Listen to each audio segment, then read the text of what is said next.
जी। कल से तो हमारा ये पठन चालू हो जाएगा हाँ रेगुलर। हाँ। तो बाबा जी के साथ आप 15-20 साल बिताए हैं, जी। तो कोई एक अच्छा बढ़िया अनुभव आपको जो है वो कह दे। तो देखो, मैं बोला ना, पहली बार ही जब मैं 89-90 में, प्रोफेसर सत्या जी ने मुझे एक चिट लिख के भेजी किसी दोस्त के द्वारा कि अजय आज तुम जो है ना मैस नहीं जाके गेस्ट हाउस आ जाना, कोई अच्छे व्यक्ति आए, मैं चाहता हूँ तुम मिलो। तो मैं पहले सोचा कि कोई वैज्ञानिक वगैरह आए होंगे, है ना, इसलिए मिलने को बोला। और मैं वहाँ गया तो बाबा जी का यदि आपने वीडियो देखा तो वही अपना धोती कुर्ता वाला स्टाइल, मैं देख के मुझे लगा यार किससे मिलने भेज दिया, है ना, है ना। तो मैंने पहले उनसे यही पूछा कि आप यहाँ क्या कर रहे हैं। अच्छा, उसमें क्या हुआ, लकीली वो अकेले थे उस समय गेस्ट हाउस में जब मैं मिलने गया, और कोई नहीं था। तो उन्होंने वही अपनी स्टाइल में कि मैं पूरी धरती को प्रश्न मुक्त कर सकता हूँ। मैं सोचा यार ये तो बहुत ऊंची ऊंची फेंक रहे हैं, है ना, उनका अपना स्टाइल। तो पहले तो मैंने यही सोचा कि मैकेनिकल इंजीनियरिंग, मैं मैकेनिकल इंजीनियरिंग पढ़ रहा था, इसका कोई सवाल पूछ लेता हूँ तो इनकी हेकड़ी भी ठीक ठाक हो जाएगी, क्योंकि वो तो बता नहीं पाएंगे, निश्चित है। फिर पता नहीं मुझे कुछ ऐसा लगा कि थोड़े साधु टाइप के व्यक्ति लग रहे हैं, तो मैंने उनसे ये पूछा, आप ये बताओ आत्मा परमात्मा के बारे में कुछ बता सकते हो।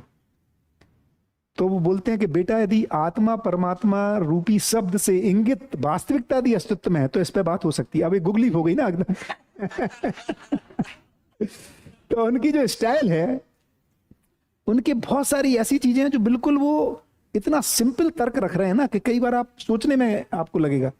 जैसे वो कह रहे हैं कि अपने को कई बार जो सही रास्ते पे चल रहा है ना उसको डाउट आता है, मैं सही चल रहा हूँ कि ये लोग सही चल रहे हैं, है ना। जैसे आप उदारता पूर्वक करते हो तो हमें लगता है यार, मैं, जनता बोलती है तुम बेवकूफ हो गए हो, अपने को भी कई बार डाउट आ जाता है मैं बेवकूफ हूं कि नहीं। तो उनको उसका उदाहरण वो कैसे दे रहे हैं कि वो क्या कह रहे हैं कि सपोज एक गांव के कुएं में ही भांग मिली हो जिसका पानी सब पीते हैं, तो अब गांव के लोग सब लहरा के चल रहे हैं और आप सीधे चल रहे हो। अब उनको लहराता हुआ देख के लगता है यार मैं गलत चल रहा हूं क्या। तो ज्ञान वो भरोसा देता है कि सब लहरा रहे हैं फिर भी आपको लगता है मैं सही हूं और ये गलत है। उसका नाम अवधारणा है। जहां आपको लेस मात्र डाउट नहीं है कि मैं सही हूं।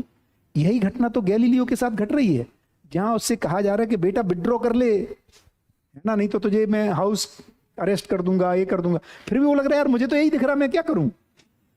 ये है, उसको विश्वास हिल नहीं रहा है। इसको कह रहे हैं अडिगता, इसी का नाम संस्कार है। जहां पर उसको अब कोई संशय ही नहीं है, भाई यही है बस, मुझे तो दिख रहा है यही सच्चाई है। इतना भरोसा आ जाने, इसलिए फिर परिस्थितियां बदलती हैं, फिर आपको नहीं बदल सकता कोई। अब परिस्थितियां बाध्य हैं बदलने के लिए, क्योंकि आपको बदला नहीं जा सकता। ये घटना घटती है। तो उनमें जो जबरदस्त वो विश्वास की स्थिति है। एक बार भोपाल में, है ना, जो एक जस्टिस थे, अब उसके ह्यूमन राइट्स वाले, कोई जस्टिस थे, उसको ह्यूमन राइट्स कमीशन का इंचार्ज थे उस समय। तो सुरेंद्र पाठक भाई भोपाल में थे उस समय, तो मैं, बाबा, साधन भाई, सुरेंद्र भाई ऐसे मिलने गए उनके साथ। तो कुछ चर्चा हुई तो हम लोगों को लगा यार इनको कहाँ समझ में आएगा बाबा, आप मतलब इतना तो हमें दिखता है आपसे ज्यादा, तो मैंने इन पे क्यों एनर्जी लगा रहे हो। तो बाबा का कहना है बेटा कब किसको कब कितना बदल जाएगा ये अनुमान नहीं किया सकता मानव में। तो उनका जो सबके साथ लगे रहना है उसी इंटेंसिटी के साथ, जिसको कह रहे हैं ना व्यापक, सबको साम रूप से उपलब्ध है, ये उनमें वो दिखता है उनके जो कार्य व्यवहार में। ये जो आप रात को 2 बजे भी उठा के पूछोगे ना तो उसी एनर्जी के साथ उत्तर देने को तैयार है। तो ऐसा डिजाइन है। तो जो निष्ठा है, लक्ष्य के प्रति जो कमिटमेंट है, वो आप लगातार 20 साल लगातार देख रहे हो कि वही बनी हुई है, उसी इंटेंसिटी के साथ लगे हुए हैं। तो ऐसी बहुत सारी चीजों में वो दिखाई देता है उनका कमिटमेंट, निष्ठा। बढ़िया।